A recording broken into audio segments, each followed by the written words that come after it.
حمل کو ضائع کرنا، اسقاط حمل، ابورشن کرنا کن صورتوں میں جائز ہے اور کن صورتوں میں ناجائز ہے، وہ شرعی مسئلہ ہم ڈسکس کر لیتے ہیں۔ تو دیکھیں اس کی دو صورتیں بڑی بنتی ہیں۔ پہلی صورت یہ ہے کہ اگر حمل 4 مہینے کا ہو چکا ہے، اسلامی 4 ماہ کا حمل ہو چکا ہے، تو پھر اس حمل کو ضائع کرنا حرام ہے اور ایک جان کے قتل کرنے کے مترادف ہے، کیونکہ 4 ماہ کے حمل میں جان ڈال دی جاتی ہے، اس میں روح پھونک دی جاتی ہے، اور جیسے باہر زندہ لوگ ہوتے ہیں ویسے 4 ماہ کا حمل بھی اندر ایک جان ہوتی ہے، اور پھر اس کو قتل کرنا یہ حرام ہے۔ دوائیاں کھلائی جاتی ہیں مختلف طریقوں سے، اور بچہ باقاعدہ اندر تڑپتا ہے اپنی موت کی وجہ سے، اور پھر جب وہ ختم ہو جاتا ہے تو اس کے جسم کو کاٹ کاٹ کر علیحدہ جسم سے دور کیا جاتا ہے ماں کے جسم سے۔ تو یہ بڑا وحشیانہ پروسیس ہے اور حرام اور ناجائز ہے۔ دوسری صورت یہ ہے کہ ابھی 4 ماہ سے کم کا حمل ہے، 1 ہفتے کا، 2 ہفتے کا، 3 ہفتے کا، 1 ماہ کا، 1.5 ماہ کا،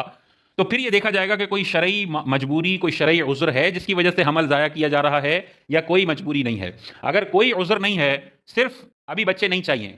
کوئی پیچھے مجبوری، کوئی عذر وغیرہ نہیں ہے، لیکن بس جو پلاننگ کی تھی نا کہ پہلا بچہ ہونا چاہیے، اس کے 4 سال بعد ہونا چاہیے، یہ تو 2 سال بعد عمل ٹھہر گیا، تو اب ہمیں نہیں چاہیے، ہم ضائع کر دیتے ہیں، 4 سال بعد پھر کر لیں گے، تو یہ والا بھی عمل ناجائز ہے۔ اللہ تعالیٰ کی نعمت ہے، اس کو اس طریقے سے ٹھکرانا بغیر کسی وجہ کے یہ ناجائز عمل ہے، اور اس سے باز آنا چاہیے۔ ایک دفعہ یہ نعمت بندہ خود اپنے ہاتھوں سے ٹھکراتا ہے تو بعض اوقات پھر ساری زندگی اس نعمت کے حصول کے لیے ترستا رہتا ہے، لیکن دوبارہ اللہ تعالیٰ وہ نعمت عطا نہیں فرماتا، اور اللہ تعالیٰ کی طرف سے انعام ہے، نعمت ہے، اس کو کھلے دل سے خوشی سے قبول کرنا چاہیے۔ ہاں، اگر 4 ماہ کا حمل نہیں ہوا، ابھی 1-2 ماہ کا ہے، اور کوئی شرعی عذر بھی ہے، تو پھر اس حمل کو ساقط کروایا جا سکتا ہے، ابورشن کروایا جا سکتا ہے۔ عذر کیا ہے؟ مثال کے طور پہ ڈاکٹر کہتے ہیں کہ ابھی آپ کو حمل ہوئے ہوئے بچہ ڈیلیور کیا آپ نے، مثال کے طور پہ 6 ماہ پہلے، اور ابھی آپ دوبارہ پریگننٹ ہو گئی ہیں، آپ کی صحت اس بات کی اجازت نہیں دیتی کہ آپ back to back within 1.5 سال میں دوسرا بچہ ڈیلیور کر سکیں۔ آپ کی جان کو خطرہ ہے، یا بچہ ہو سکتا ہے اب نارمل پیدا ہو، بچہ بیمار پیدا ہو، بچے کی جان کو خطرہ ہے، تو اگر ڈاکٹر اس طرح کا مشورہ دیتے ہیں اور واقعی اس طرح کی چیزوں کے امکانات بھی موجود ہوں،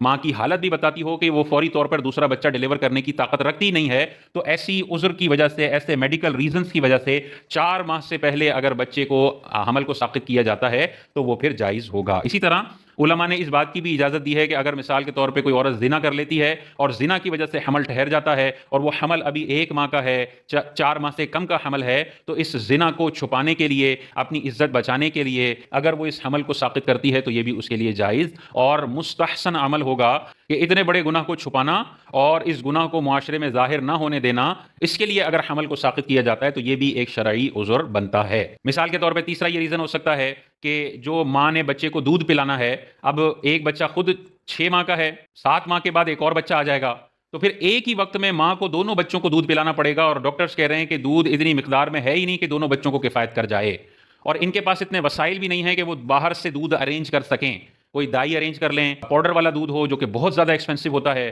اس کی کوئی وسائل ان کے پاس نہیں ہے، اور ڈاکٹرز کہہ رہے ہیں کہ پھر دونوں بچوں کو دودھ پلانا آپ کے لیے ممکن نہیں ہوگا، اور اس میں پہلے بچے کی بھی ہلاکت کا خوف ہو یا دوسرے بچے کی ہلاکت کا خوف ہو، یہ بھی ایک میڈیکل ریزن ہے، ایک شرعی عذر ہے جس کی وجہ سے 4 ماہ سے پہلے کے حمل کو ساقط کیا جا سکتا ہے۔ تو 4 ماہ یا اس سے بڑا حمل ہے، حرام ہے اس کو ساقط کرنا، 4 ماہ سے کم کا حمل ہے تو شرعی عذر ہے تو کیا جا سکتا ہے، شرعی عذر نہیں ہے تو پھر یہ کرنا بھی جائز نہیں ہے۔